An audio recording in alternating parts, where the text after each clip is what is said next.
Welcome to my Asshole Podcast. Let's get into it.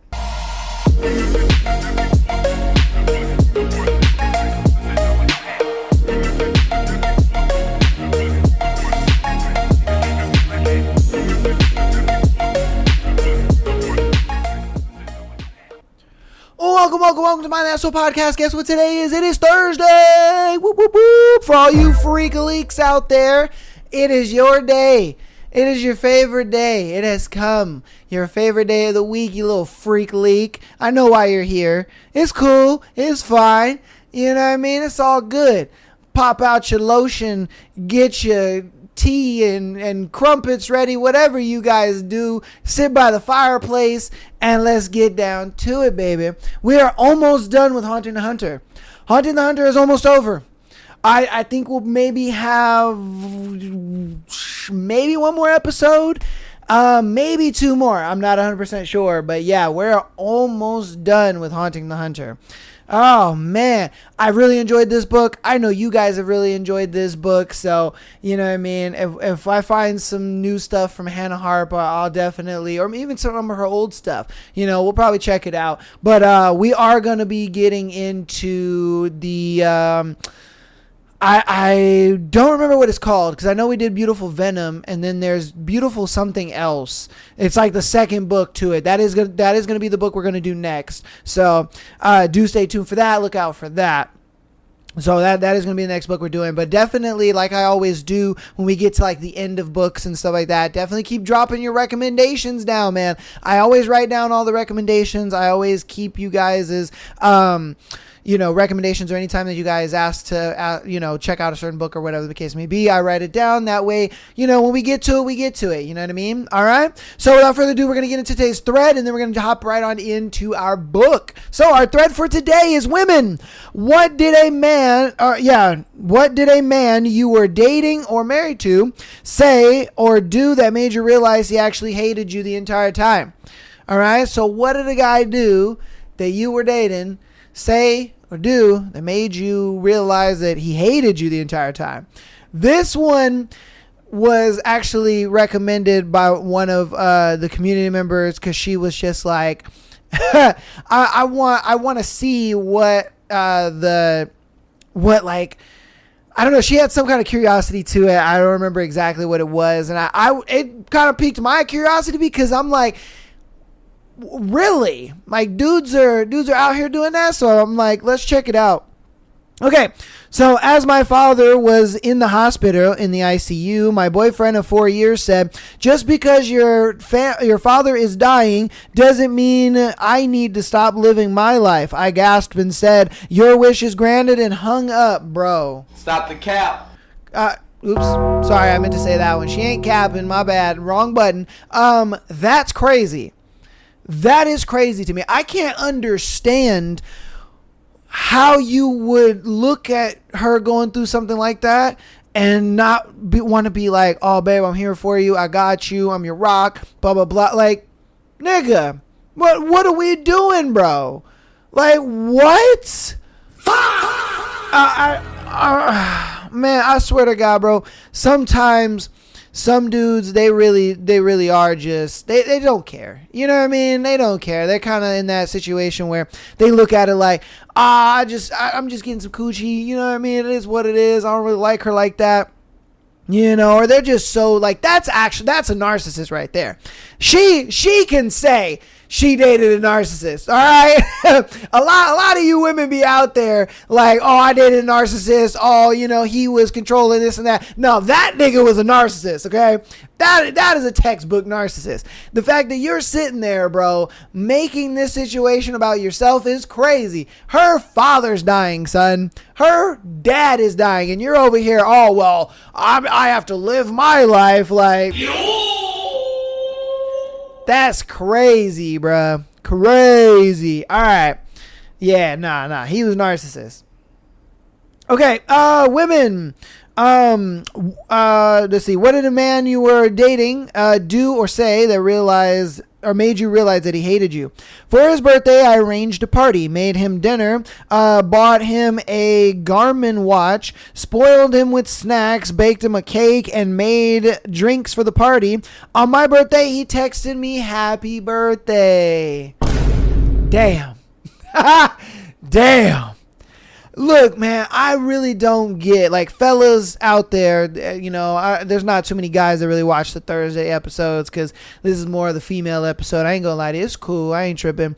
But for the dudes that are watching, man, it's like, bro, you got to realize for a girl, her birthday means more than any other holiday throughout the entire year. More than Valentine's Day, more than Mother's Day, more than Christmas and all that stuff, bro. Her birthday is like the one I would like some girls that, they're cool with the day. I would say the very few girls really only celebrate the day.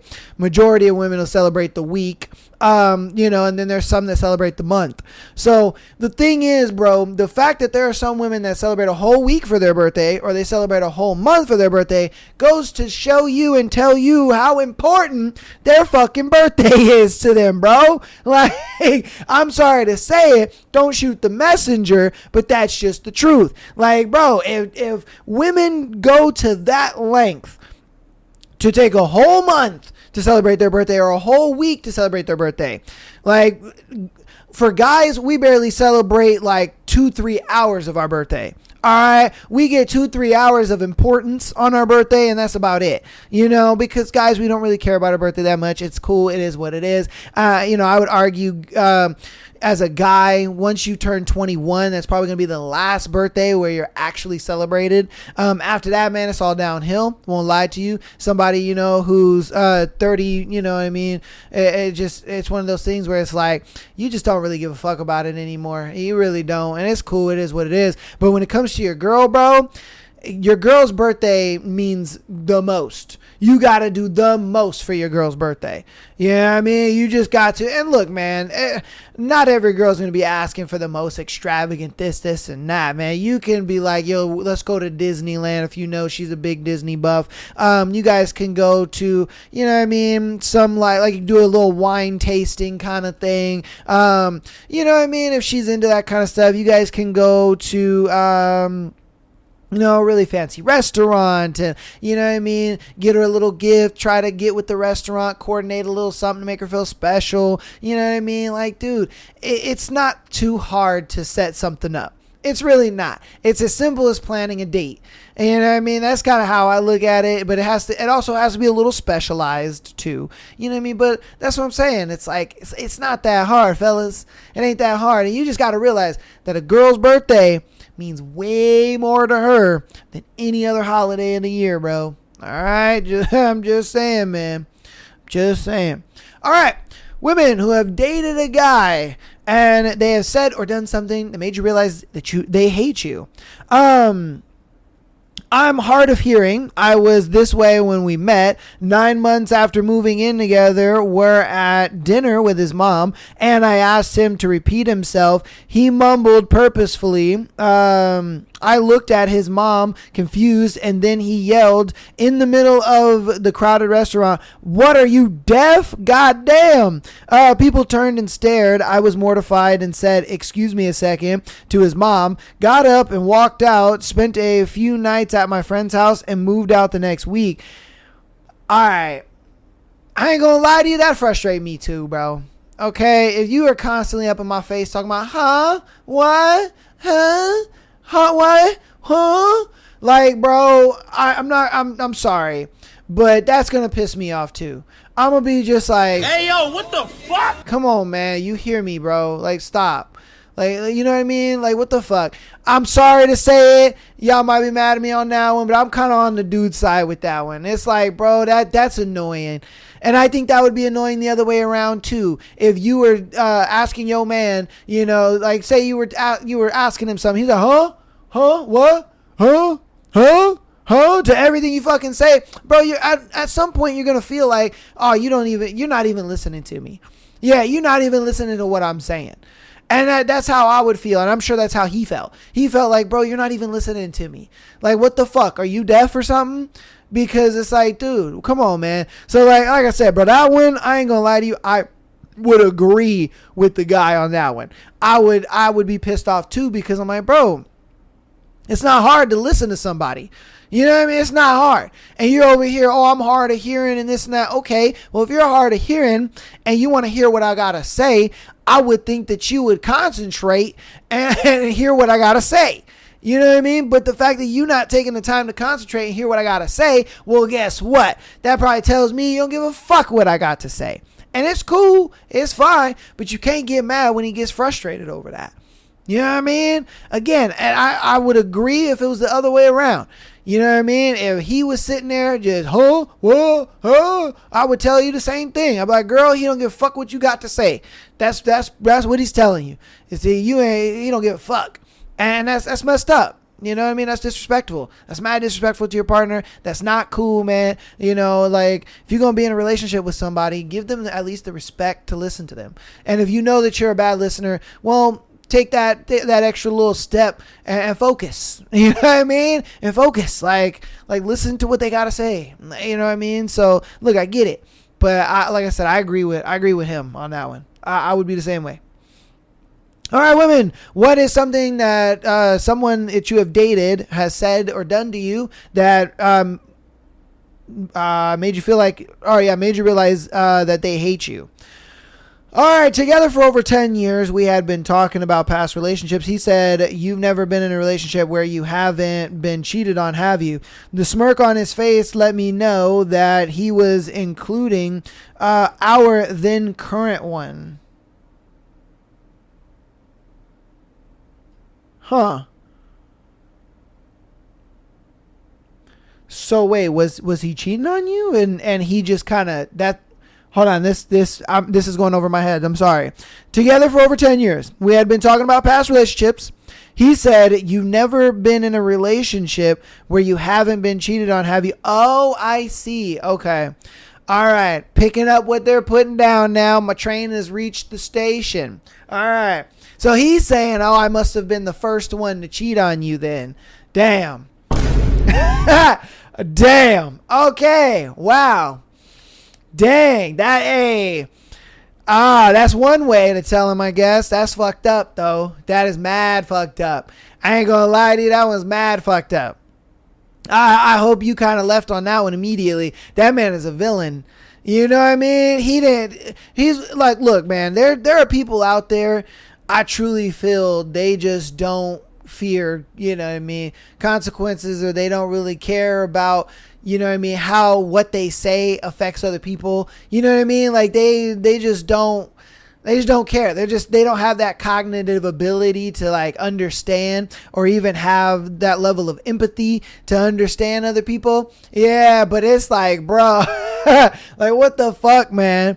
Because for him to just flat out say that is crazy. I think he thought, she's probably, this is probably going to go over her head. I guarantee that's what he thought. He thought, this is going to go over her head. She's not going to realize what I'm saying. It doesn't matter. That shit did not go over her head. She was like, oh, okay. Well, this relationship is cooked. Absolutely done. Hey, bruh. Okay. All right, women, what did a guy that you were dating or seeing do or say that made you realize that he hated you? He left me for my sister while I was recovering from hysterectomy that I needed because I had cancer. Bro, no. No way, bro. No way. Look, first off, your sister's fucked up, because how in the fuck? I get these situations and scenarios a lot where they're just like, yeah, he left me for my sister, or he fucked my sister, da da da. And I'm like, bro, how? How did he patent that? Because I would think that your sister would know, you know what I mean? Like, what's going on in the relationship? What's, you know what I mean? Like, what the fuck? Like, she wouldn't do something like that because she looks at it like, for one, that's my sister. Two, I know that you're dating her. You know what I mean? You can't sit here and play the whole, oh, I'm single card or nothing like that. Like, what the fuck? What the hell, man? How do you patent that? And then two, it's the fact that, like, how in the fuck is he gonna look at his partner going through cancer, probably the worst time of their lives, and think like, you know what? I'm good. I think I'm gonna go find somebody else. Like, what? What you mean you're just gonna go find somebody else? Nigga, she's going through the worst time in her entire life, bro. Like, what? Look, I get it. There are times where dudes will, take care of a girl all the way through cancer and all the way through the worst horrible shit and da-da-da. Because I know there was that famous streamer and esports guy that did that with his girl, got her into streaming, and then she left that nigga to go find herself and all that kind of stuff. I get that kind of stuff happens, but it's like, bro, I much rather be the guy who helped you get through cancer and you left me over you're dealing with cancer and I'll leave you for your sister or for some other chick. You know what I mean? Like, come on, man. I'd rather be the scorned hero than, the crazed villain. Like, that's some crazy shit, bro. I ain't gonna lie to you. Hey. And with your sister, no less. Man. Bruh. It's funny because Michael always says it on the Sunday shows that, just because they're blood, it don't mean shit.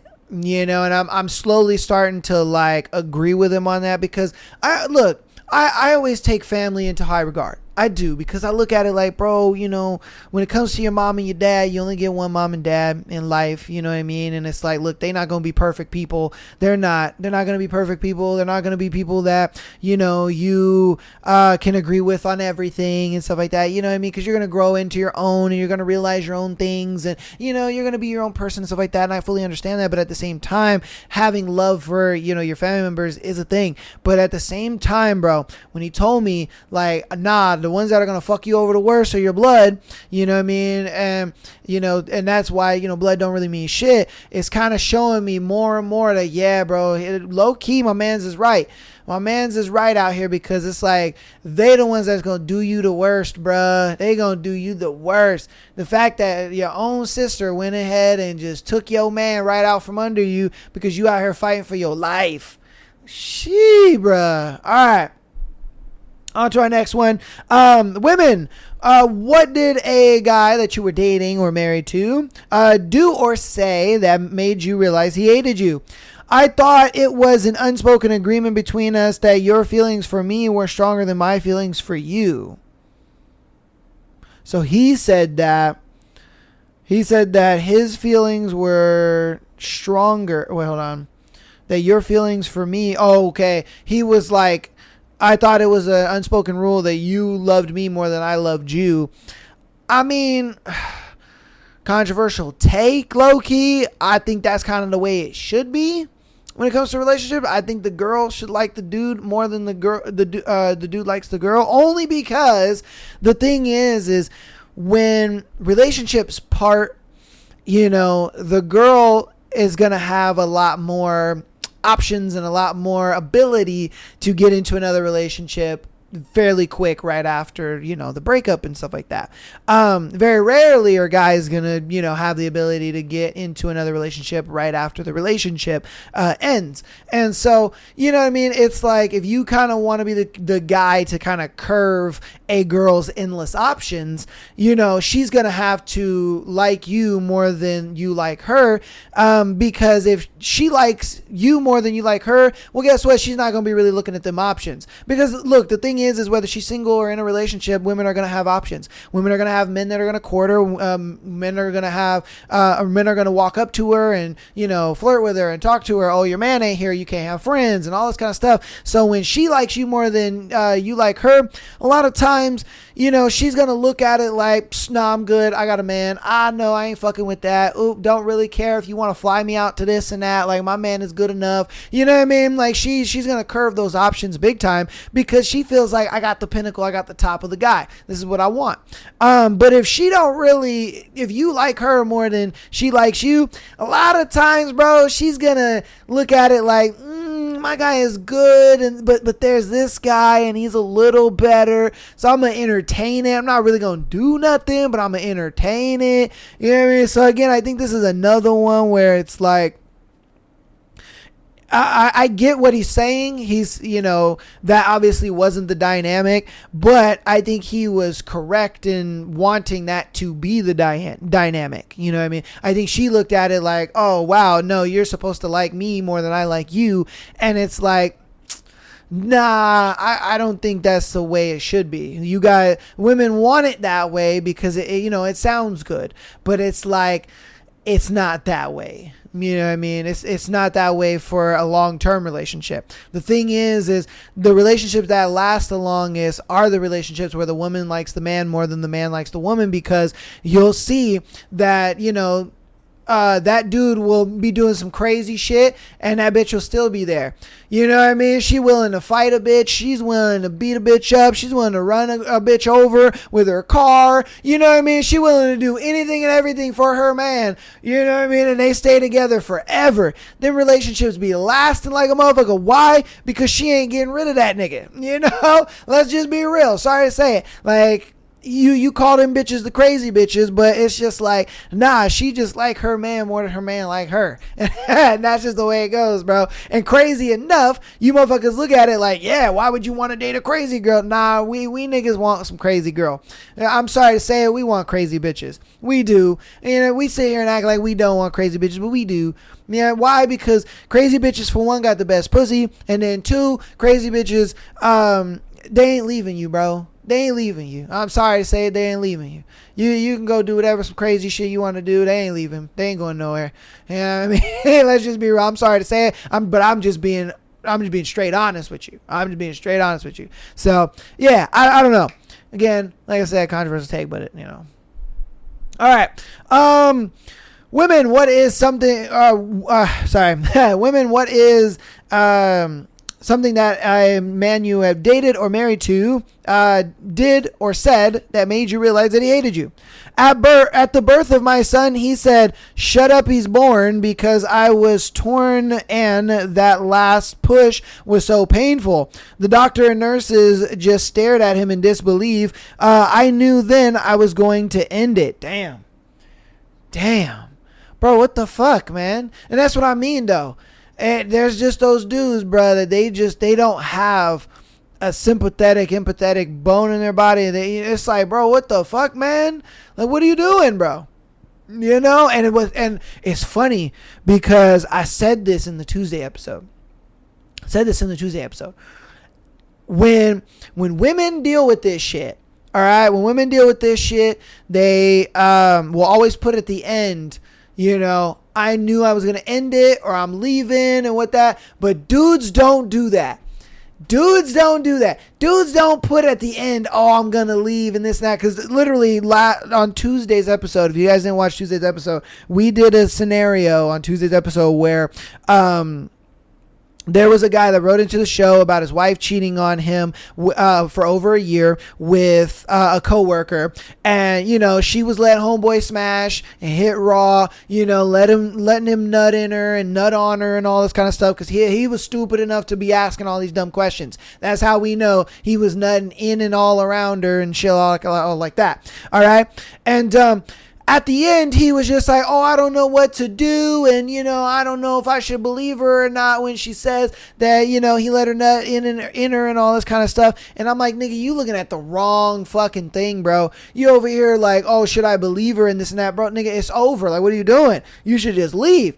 You need to have some self-respect for yourself and just fucking leave. But for some reason, I only see this in women. I only see this in women, where women will have the fucking self-respect enough for themselves to just fucking leave. They will see like some fuck shit and they will leave. They're like, nah, I see some fuck shit, gone. I'm up out of here. I'm leaving. But dudes, for some reason, the girl will tell him, yeah, I've been fucking another dude raw, letting him bust deep inside me, and he's over here, well, I don't know if I should believe her or not. Like, nigga.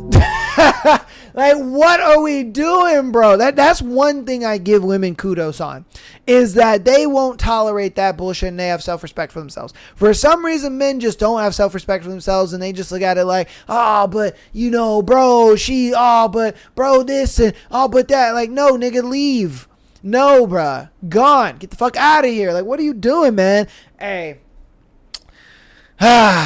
Craziness. Absolutely craziness, you know?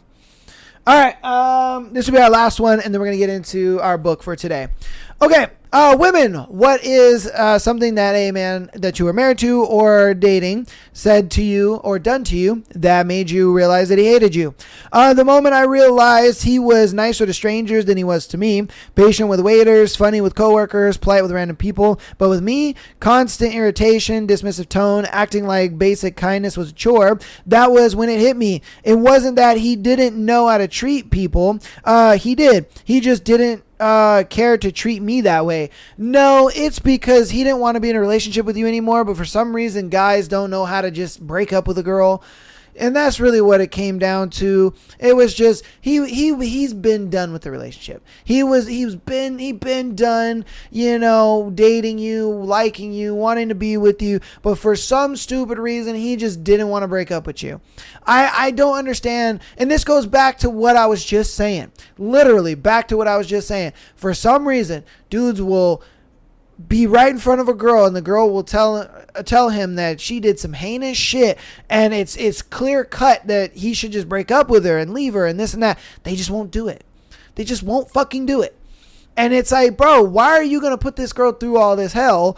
You know what I mean? When you can just break up with her. But see, again, a lot of dudes are afraid of losing access to sex. They're afraid because, you know, they know if I break up with this girl, it's going to be really hard for me to get another one. You know what I mean? Like, the thing is dudes will hold on to these relationships as hard as they can. Why? Because of the simple fact that they don't have options the way that women do. You know what I mean? You women have options, and that's why it goes back to my point of the woman needs to like the man more than the man likes the woman, because in that situation, you know, the woman's just ready to go. She's like, all right, cool, man. Once I don't really feel that with you no more, piece of chicken grease, bro, I'm up out of here. You know, but if she feels like, nah, my man is him, he is the top of the top and this and that, bro, she ain't going nowhere, son. Nowhere. She ain't going fucking nowhere. So that's my thing. It's like, what you got to realize is your girl's got to like you more than, you know what I mean, you like her in order for it to work. Because again, you know, guys, for some reason, they won't, you know, in the relationship for anything. They won't, because they know that they don't got options like that. They know that, like, at the end of the relationship, it's going to be far easier for her to get into a relationship, you know, with another guy than it would be for him to get into a relationship with another girl. You know what I mean? And that's just kind of how that goes, just off of the simple fact that she's just got dudes lined up, waiting, ready to go. You know what I mean? Lined up, waiting, ready to go. But that's what it was, though. He just, for some reason, he didn't want, well, I'm not going to say for some reason. No, we know the reason. It's because he didn't want to lose sexual access to you. That's what it was. You know, the thing was, it was nothing that you were doing. He was just done with the relationship, didn't want to break it up because he didn't want to lose sexual access to you. That's just what it comes down to. Simple as that. All right. So that's going to go ahead and be the thread, man. You guys let me know what you thought about the thread. Let me know down in the comments if you've ever been in one of these kind of relationships or anything like that. Yeah, man. We're going to hop through announcements, go right on into our book. So patreon.com/MyLasso Podcast. Get that exclusive episode every single month, as well as the free episode at the beginning of the month. And audio listeners, thank you guys so much for all the support. I appreciate you guys and love you so very much. I appreciate all of the support you guys have been showing as far as the downloads, ratings, and all that good stuff. Rate us 5 stars on your preferred platform. If you want to support us even more, go ahead and follow us on Instagram, TikTok, as well as subscribing on YouTube. All of that helps out tremendously. Monday, our live stream days, all right? So every Monday, I'm going to be doing live streams, 5 p.m. Pacific Standard Time. Get on in there, hang out with your boy, and all that good stuff. So that's what we're going to be doing. And that's about it for that. So without further ado, let's get on into the book. Chapter 29. Callisto. Callie, you need to come back! Alabaster's voice slices through the dark like a blade. My vision blurs, body too heavy to hold upright, and I slump back into the mattress. I know where he is, I gasp, trying to stand, only for my legs to buckle, the room spinning. Alabaster catches me before I hit the floor. Easy. He murmurs, cradling me to his chest. You're bleeding. It's the way he says it. Gentle, careful. My eyes sting, my face wet. I glance toward the mirror and freeze. My nose, my eyes. Blood streaks down my cheeks like tears in a horror film. What is this? I ask, voice trembling with a hand frozen halfway to my face. You pushed too hard, stayed too long. Magic always takes its toll. He tells me, his own voice steady. Your body wasn't built for what you just did. I groan, resting my head against his shoulder. Karma comes up, rubbing against my side. What does that even mean? It means you have limits. He says it too gently, like I'll break if he raises his voice. Then he looks down adoringly at Karma. She really was worried. I look up at him, narrowing my eyes. Don't talk to me like I'm fragile. I'm fine. I snap, lifting a shaky hand to wipe at my cheek, my free hand caressing Karma's soft fur. He doesn't flinch at my tone, his golden eyes steady on my face. No, that you are not. His tone stays flat, but there's softness buried beneath it. Just take it easy, pretty girl. He carefully leans me back against the headboard and leaves the room for a moment. I hear the water turn on and off again, and he comes back in with a wet hand towel, then without asking, he starts gently cleaning my face. I'm not a baby, I grumble as he wipes away the blood, with soft, even strokes. Shut up, he replies sweetly, brushing me off like I didn't just almost die. My thoughts spiral. Images I can't unsee clawing their way to the surface as he cares for me. Jenny. She's a witch. And they have her. She was the closest thing I ever had to a real friend. The realization that she's trapped, suffering in a place far worse than this, split something open in me. Then Cade flashes behind my eyes. His pain. The sound of him. The way his voice cracked. The look in his eyes. The smell. Gods.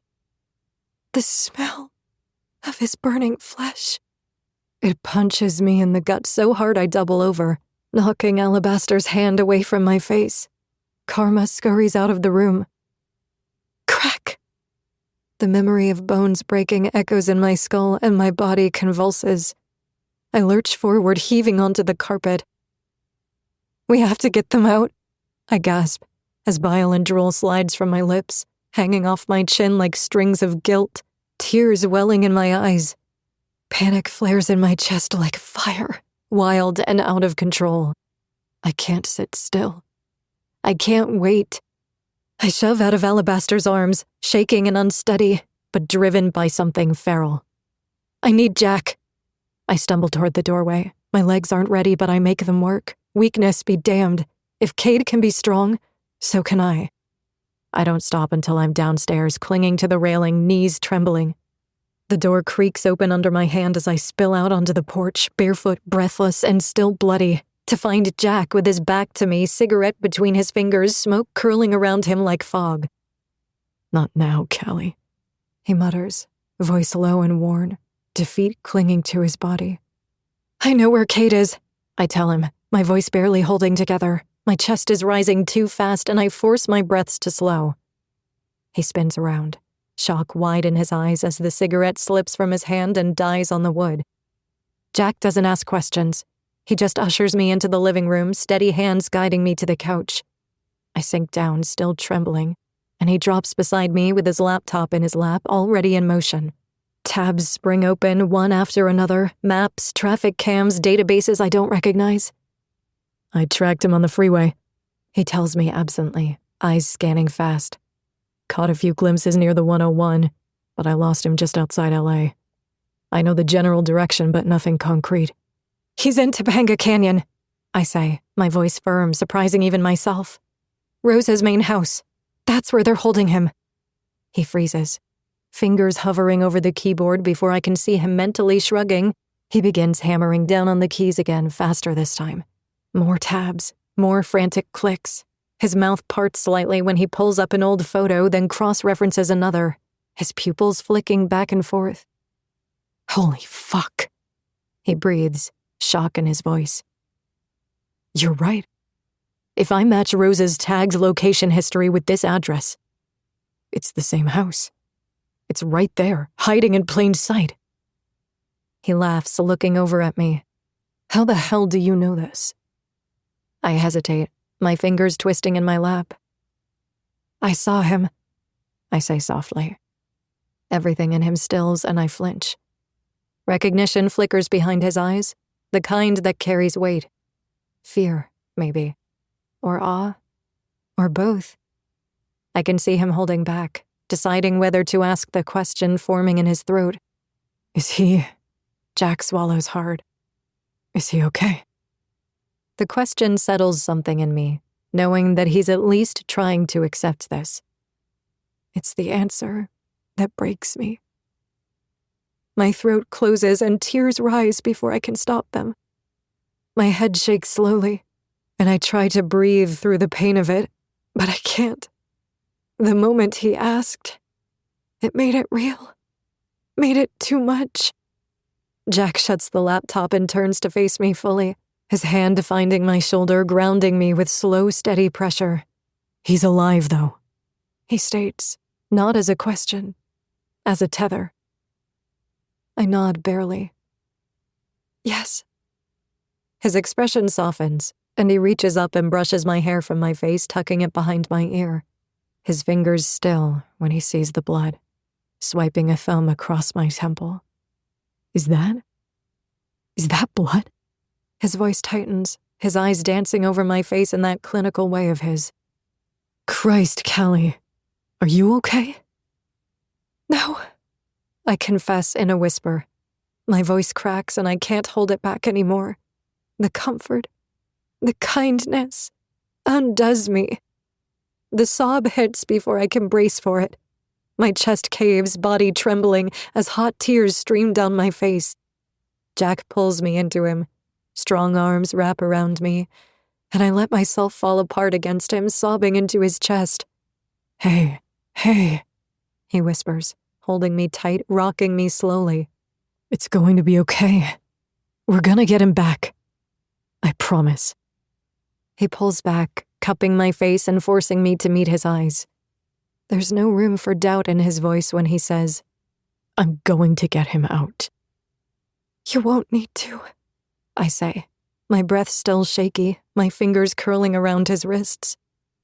That man, Benjamin, he wants to save someone. A girl.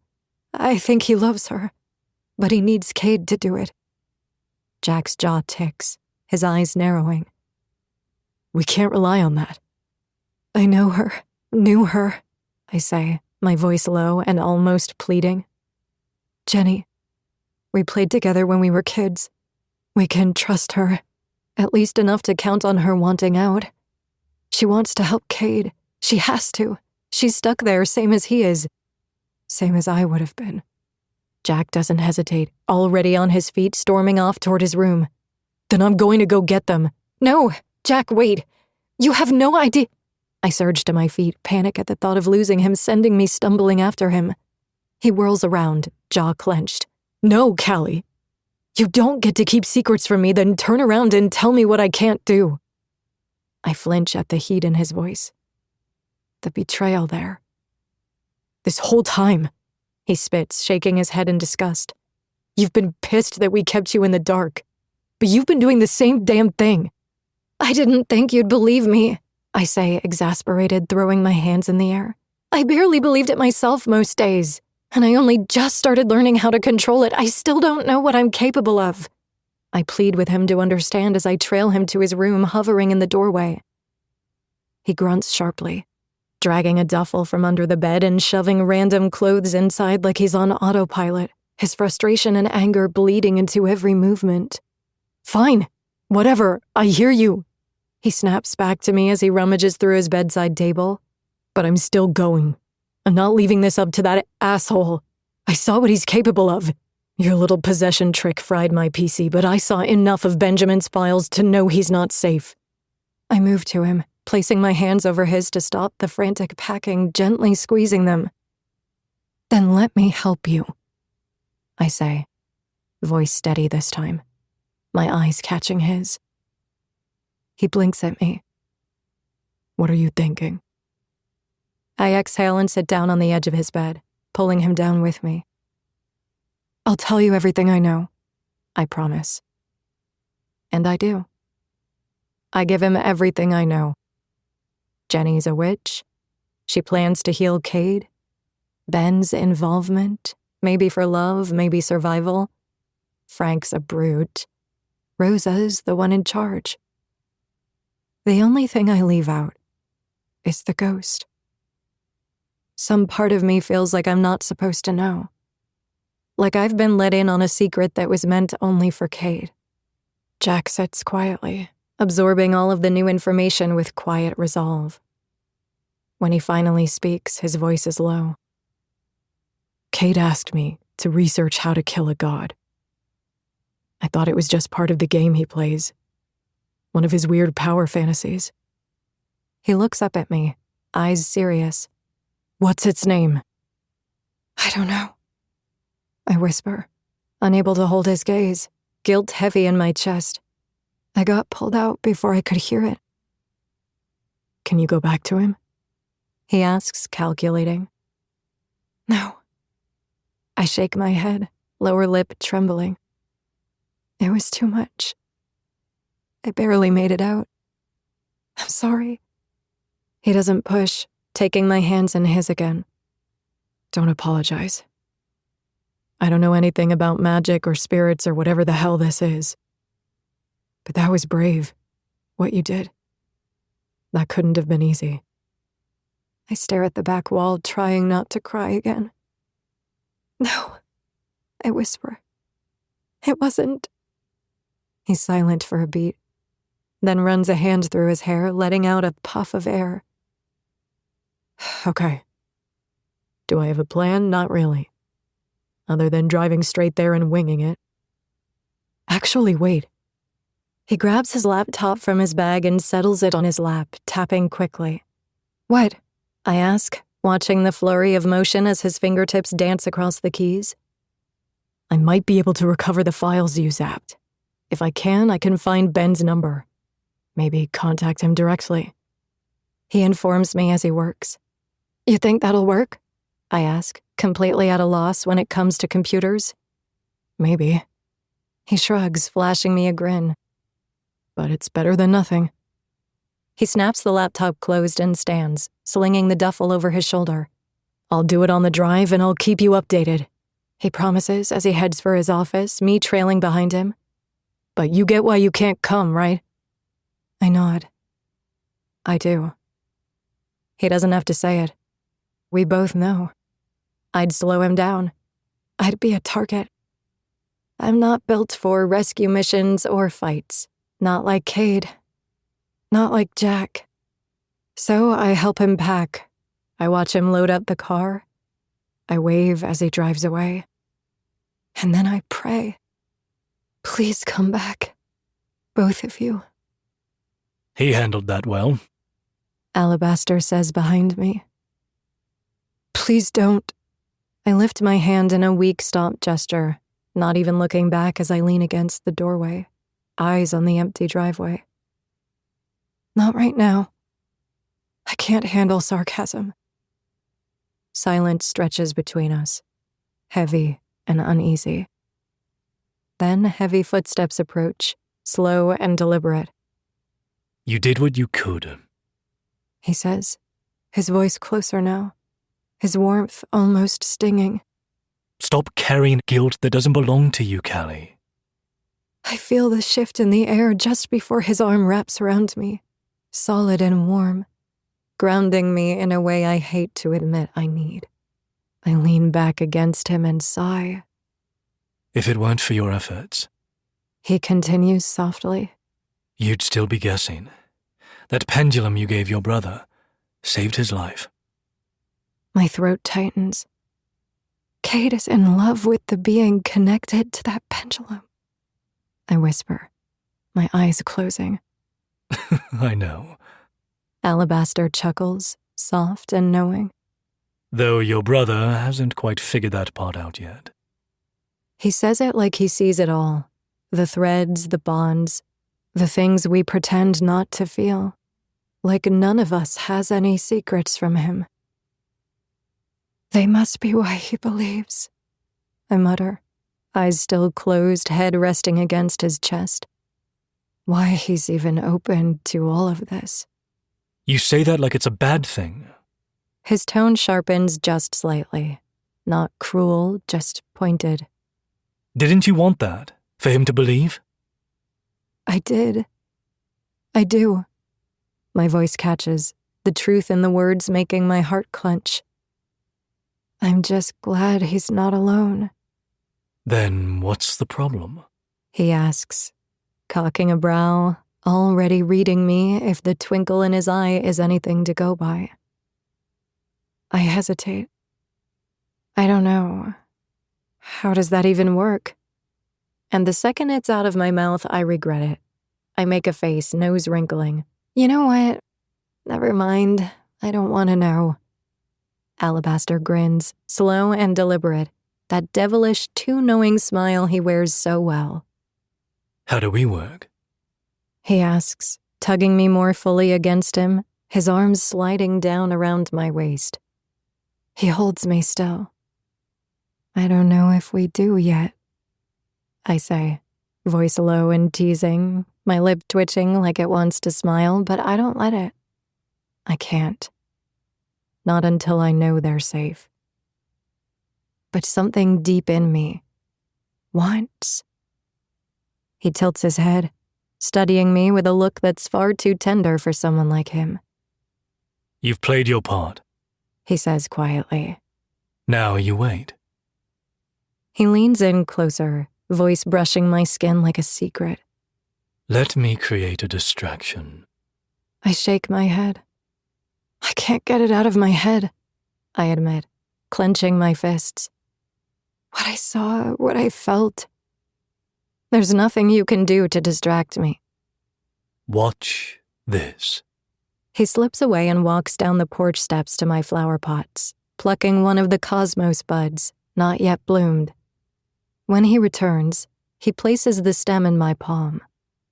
Close your eyes. He says, Alabaster. I groan wearily, but he just grins down at me. Humor me. I sigh and shut them. Good girl. He purrs. Now, He whispers. imagine it. Bloomed. Fully open. See it in your mind. I do as he says. I picture the petals, pale pink and delicate. Cade brought them home our first week here, said they were low maintenance and pretty, just like me. A joke that stuck. A tear slips down my cheek at the memory. Open your eyes. He says gently, thumb softly brushing away the tear. I blink my eyes open, and when I look down, the flower in my hand is fully bloomed. I stare at it, stunned. The bloom is delicate. It's beautiful. How did you know I could do that? I whisper, barely trusting my own voice, my eyes still on the flower as I spin it gently between my fingers. Alabaster steps closer, looking down at me with unreadable eyes. His fingers ghost over my palm, lifting the flower with care before he tucks it behind my ear. Then lets his hand drift, trailing along my jaw, his thumb brushing the edge of my temple. a touch far too soft for someone who's supposed to be untouchable. I didn't. He says, voice low and steady. But it's like I told you. His eyes meet mine, and the usual sharpness is gone. Just him and those golden eyes. You're capable of so much more than you think. Chapter 30. Cade. My chest heaves, each breath scraping through torn lungs as my body begs for sleep. But the pain denies me the escape I crave. Copper still clings to the back of my throat, thick and metallic, dripping like rust down my sinuses and burning as I swallow. They only ever stop the torture at night. It's quiet now, too quiet, so it must be late. A few hours, maybe, since the last round. I've lost count. I've lost everything but the rage simmering in my chest. It seeps through me. My last ally in this hell, a slow, steady burn that holds the line, sharpening my thoughts as I claw through the haze, planning my inevitable escape. I don't know how I'm getting out of here, but I will. And when I do, I'm going to make every single one of those fuckers wish they'd killed me when they had the chance. The door creaks open with a sound too soft to match the weight it carries. My head lulls, barely able to lift, but I catch the voice. Fucking Benjamin. Hurry! He's no good to us like this. He says it hastily, and then Genevieve is moving to me, her body a hazy outline as I blink slowly. Hands pressed to my chest. Then I feel a vibration. A low hum at first, then a searing warmth blooms beneath my skin. It spreads up my neck, down my arms, and across my stomach like wildfire, licking through nerve endings.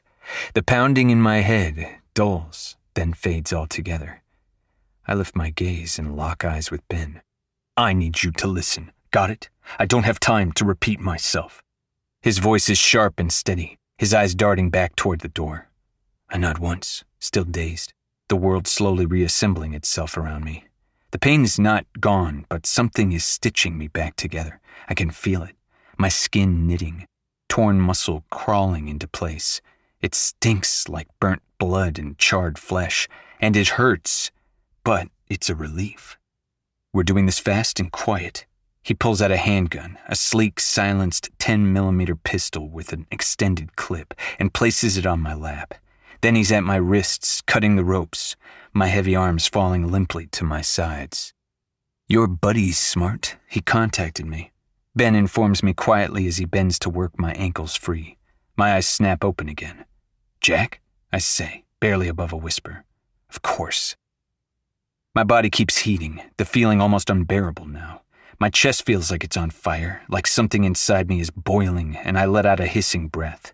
I can't go further right now, Genevieve says, pulling her hands away. The heat leaves with her, sudden and jarring. It's too much at once. We'll have to do this in sessions. Ben leans in, eyes steady on my own, appraising. Ready? I shove the ropes off, fingers already reaching for the gun. I cock it, clean, smooth, loaded. The bullet gleams in the chamber, the clip full. It's not my style. I tend to prefer knives, but this'll work. I'm ready. I rasp, throat still dry as fuck. Your guy's waiting about half a mile up the road, Ben says quick and clipped as he shuffles toward the door.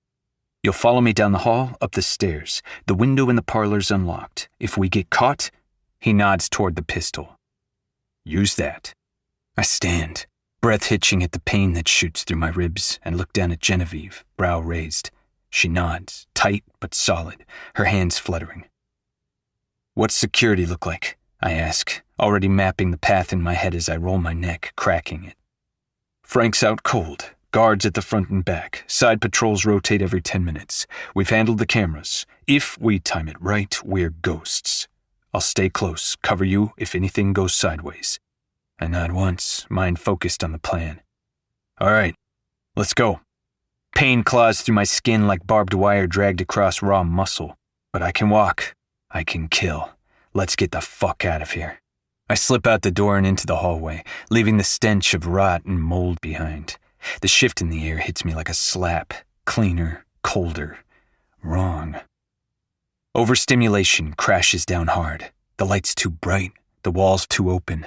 My body's screaming and my brain is lagging behind, but I force myself to move. One step, then another, up the stairs, down the hall. The parlor looms ahead of us. I stop just before crossing into view, pressing myself to the wall. My eyes scan the room. Heavy curtains, aged wood, the faint scent of dust and wood polish. Ben is a shadow behind me, his gun raised, jaw tight.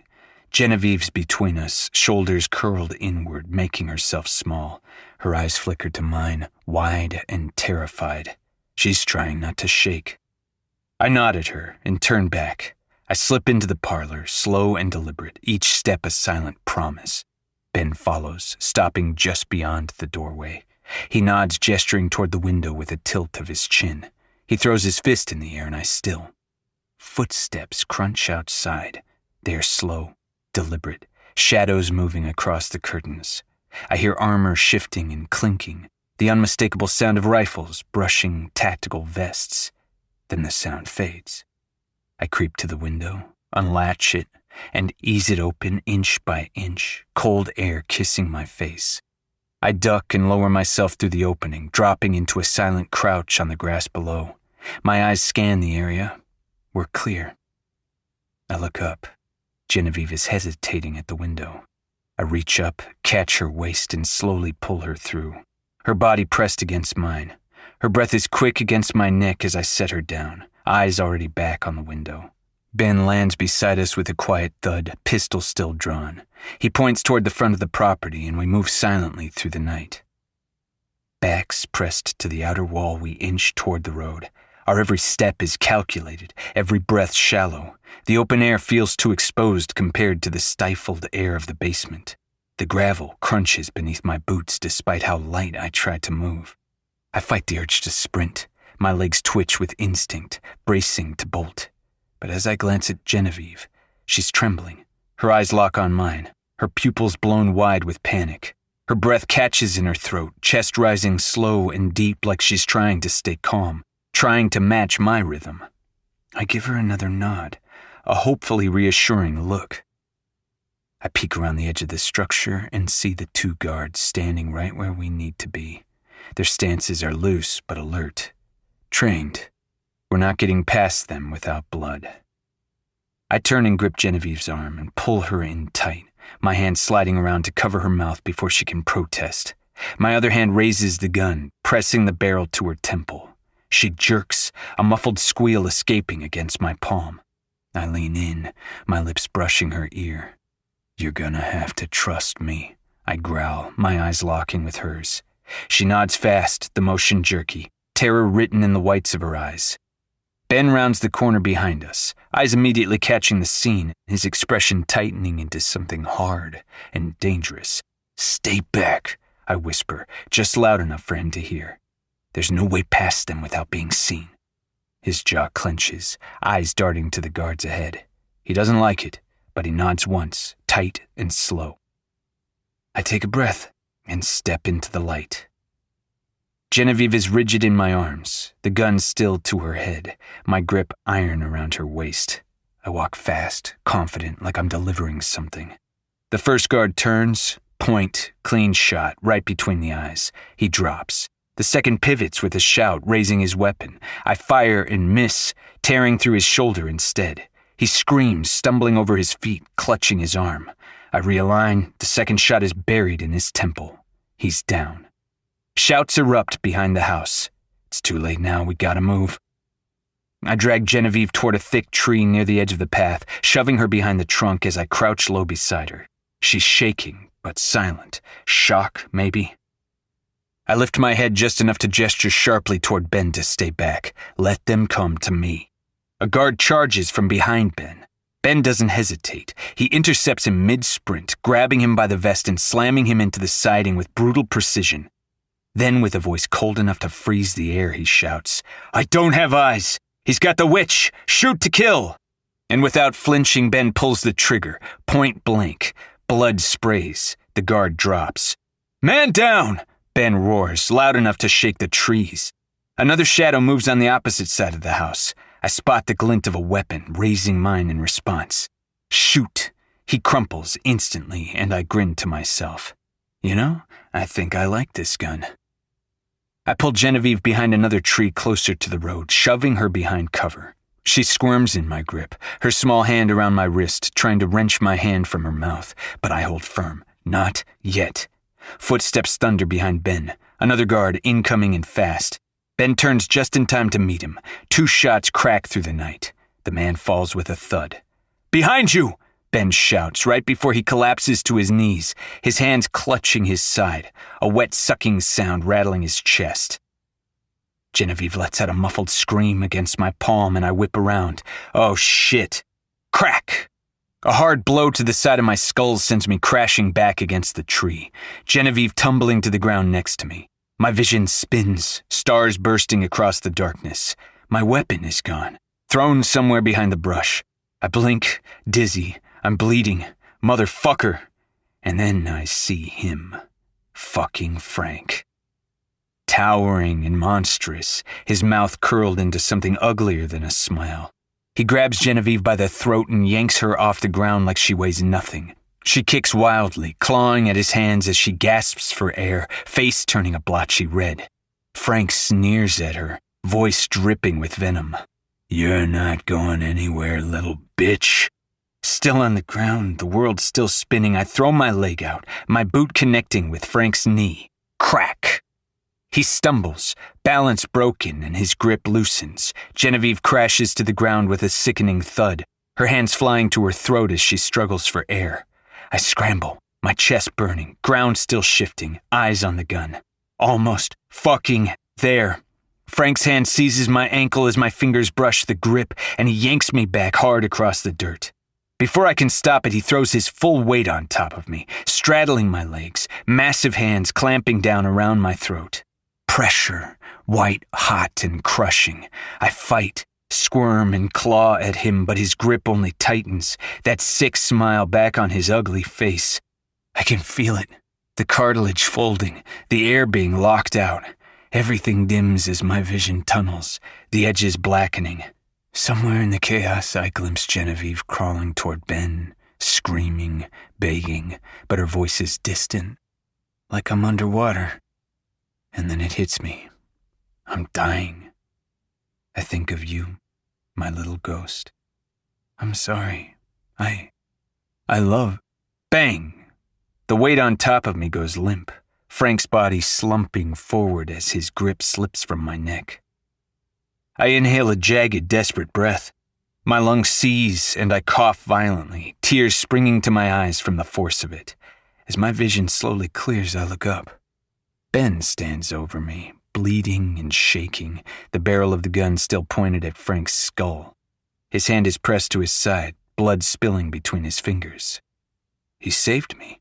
I stay on the ground a beat longer, forcing my lungs to work, my throat raw and spasming. Then I push Frank's body off me, his dead weight thudding beside my leg. Motherfucker weighs a ton. Each breath still feels like fire as I fight to steady it, my voice torn and broken when I finally speak. "You good?" I garble. Ben grimaces, shifting his weight. His hands slick with blood, and he nods sharply. "I'll live. Jen fixed it enough so it won't kill me." He exhales in a hiss, biting down the pain. "But you two need to get the fuck out of here." "What?" Genevieve's voice cuts in, tight with panic. No, you're coming too." Her hands are already on him, clinging. Ben pulls out his phone without meeting her eyes. "That was never the plan, sweetheart. The plan was to get you out." She shakes her head, tears falling as she clutches his arm. No, please. You can't stay. You can't." "I didn't do all this to blow the 1 ounce of trust I earned from that bitch," he tells her bluntly, already dialing. "If I was coming with you, I never would have brought him here." Genevieve lunges, trying to grab the phone, but he pushes her back with a soft shove as he speaks. "You need to get here," Ben says coldly into the receiver, his eyes on hers. "They escaped. He's got the witch. Frank's down. Bring backup." Click. He lowers the phone, letting it fall to the ground with a soft thud. "Fuck you, Ben!" She pounds against his chest with both of her small fists, and he lets her, doesn't even flinch. Then quietly, to me, his eyes still on hers. Get her the fuck out of here. He reaches out with trembling fingers and cups her cheek. She freezes under his touch, sobs caught in her throat, her fists curling into his bloody shirt. Go with him, baby, he says in the softest voice I've heard from him. I'll find you. His smile is thin, pain laced behind it. Always, he promises, pressing a kiss to her temple. He steps back and meets my eyes. I don't say a word, just nod. I stoop to grab the gun, flip the safety on, and slide it into my waistband. Then I lift her, arms beneath her knees and shoulders cradling her gently. She doesn't fight it, just presses her face into my neck, crying silently. I take off down the road, fast and steady, breaths rattling through my fucked up windpipe. Through the trees, I catch sight of Jack's truck, the headlights off, dark and ready. I don't look back. I reach it fast, my legs threatening to give out as I throw the door open, placing Genevieve gently in the back seat. She curls in on herself, hands over her face, sobbing into her palms. I climb into the passenger seat, biting down a groan as pain radiates through every single nerve, my body slumping. Jack says nothing as he whips the vehicle around and speeds off, his hands gripping the wheel with white knuckles. In the rear view, silent tears drip from Genevieve's chin. I glance back and get her attention, pointing to my neck. She wipes her face with a sniffle and crawls forward, placing trembling hands at my throat. The warmth blooms instantly. A sharp pulse radiates down to my chest, searing but familiar. The dull ache starts to melt, though it takes my breath with it. Jack watches in the mirror. What are you doing to him? He asks sharply. I'm accelerating his metabolic rate, stimulating the healing response, she says, voice flat, eyes red from crying. Jack's eyebrows lift, looking incredulous. What, like cell regeneration? Yes, but the body wasn't meant to heal this fast. Too much heat for too long will kill him. It's fucking hot, I mutter, my head dropping back to rest against the seat. She pulls her hands away immediately. That's enough for now. I let out a breath, wiping the sweat from my brow. Jack huffs, shooting a look at me. Useful. Wonder if Callie could do that. She told you, I comment, unsurprised. More like nearly killed me, he grumbles under his breath.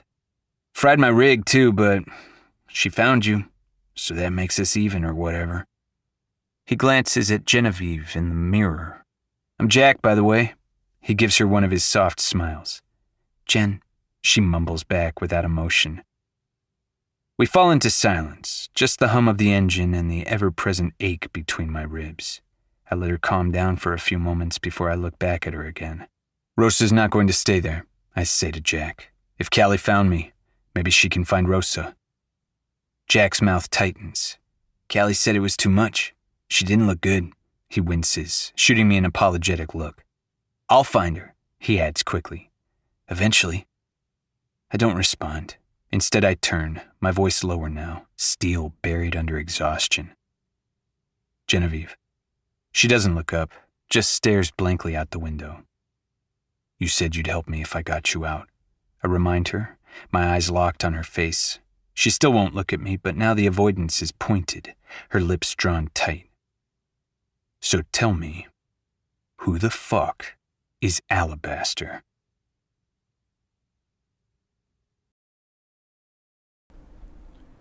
All right. And that is going to be today's episode. Thank you guys so much. And I appreciate you guys for coming out and listening and hanging out with your boy on today's Thursday episode. We pretty much are probably going to have one more episode. So next week will probably be the end of Haunting the Hunter. I know, sad face. I do apologize. I wish the book was longer, but you know what I mean? That's going to be that. We'll see you guys on Sunday for another glorious episode. And yeah, man, love you guys all and peace.